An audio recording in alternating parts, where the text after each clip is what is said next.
Almost all baseball, weird and wonderful. Oh, Yeah, what is that? There's several baseballs flying around here, and that's the highlight. Royals won this one. The Royals won!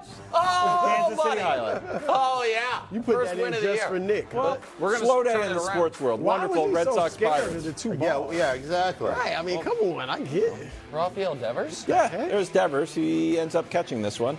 But guess what? Pirates won 7-6. He made that tougher than it had to Well, be. it's a little bit of a mistake. That's why I put in wonderful, because it's the Red Sox. Weird. Yankees, Phillies, man on second, hit to right. Now this is an interesting play. This is a big overthrow. So you would think, Yeah. but look at Nestor Cortez. Boom, got it. I actually think You that back could up be your catcher. that That could be is a strategy. Back up great your backup. catcher.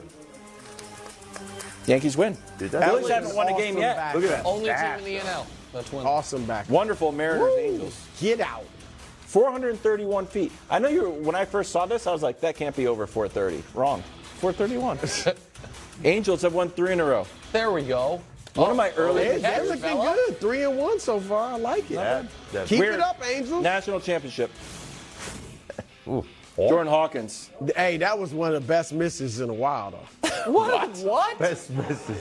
That is a great miss. What? I'm serious. He knew they were going to win. That was the beginning first play of the second half. No, look, I get it. I'm just saying it was impressive. He missed it, yes, Can I but that confess was something? impressive. Yeah. I put a significant wager on the San Diego State money line I just told Did you? just to spite Wilds. I told And when you they cut it to 5 in the second half, I was like, oh, here we go. But no. You know I that's really Angel think Reese's that. cousin, too. That was never close. It was, Jordan but they Hawkins, did cut yeah. it to 5 in the I second understand half. they cut it to 5, but it was a 5 that felt like a 9. Okay. Lamar That was update. a bad bet, Nick. It Peter was. King, Bad bet. writing, Don't spite that. My bet is the Ravens would take the 4th pick in the draft solely for Lamar Jackson. What? Who has the 4th pick of the draft, Wilds? The Colts. Wow. Brew, do you think the Colts should do this?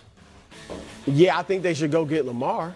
I definitely think that. I mean, look, they've been trying to get a quarterback ever since Andrew Luck retired. It hasn't worked. Chris Ballard needs to get something done.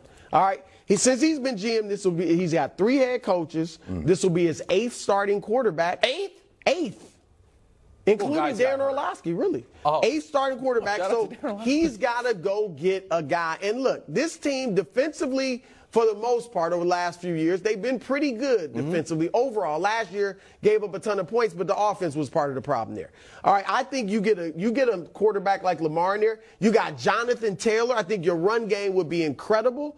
They'd have a shot in that division. So, yeah, go get Lamar Jackson, Indianapolis. I think that's exactly why he won't do it, because there would be expectations.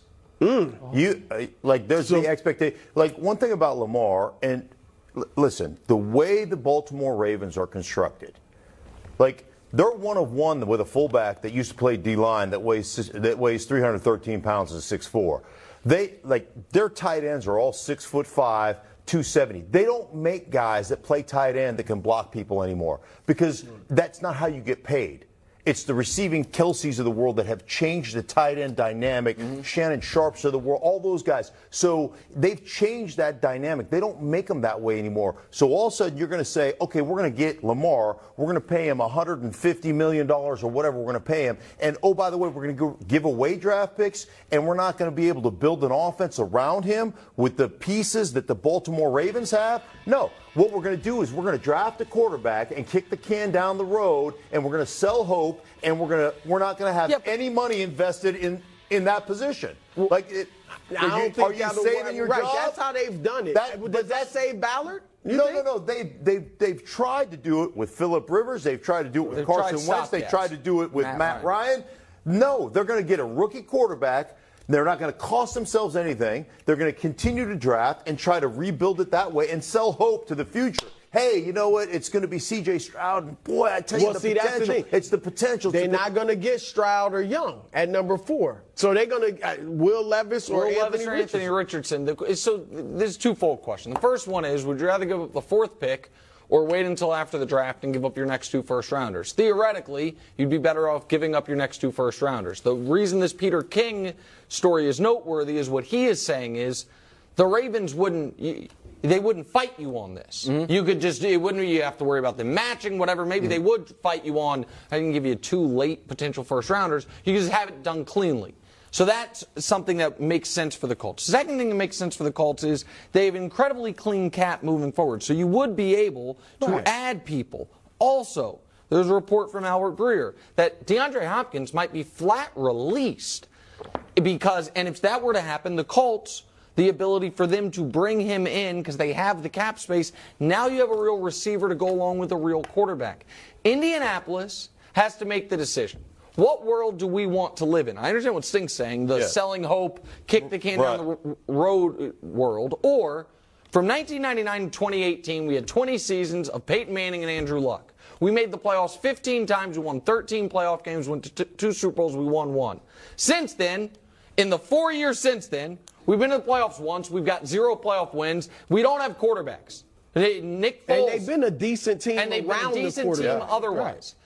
If I am the Colts, and I understand that winter is coming in the form of 10 years of the Prince in my division, I want to give myself a fighting chance.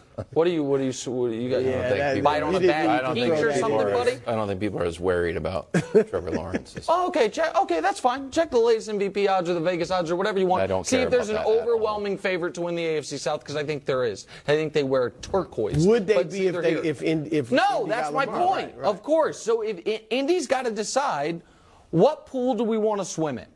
Do we want to swim in the competing for championships pool, or do we want to swim in the one day maybe we'll be good pool?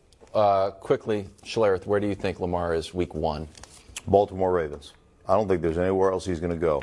Playing, not sitting out. No, playing. Wow. You think he plays the whole season? Absolutely. Okay. Optimistic take. Hey, listen, I don't think there's.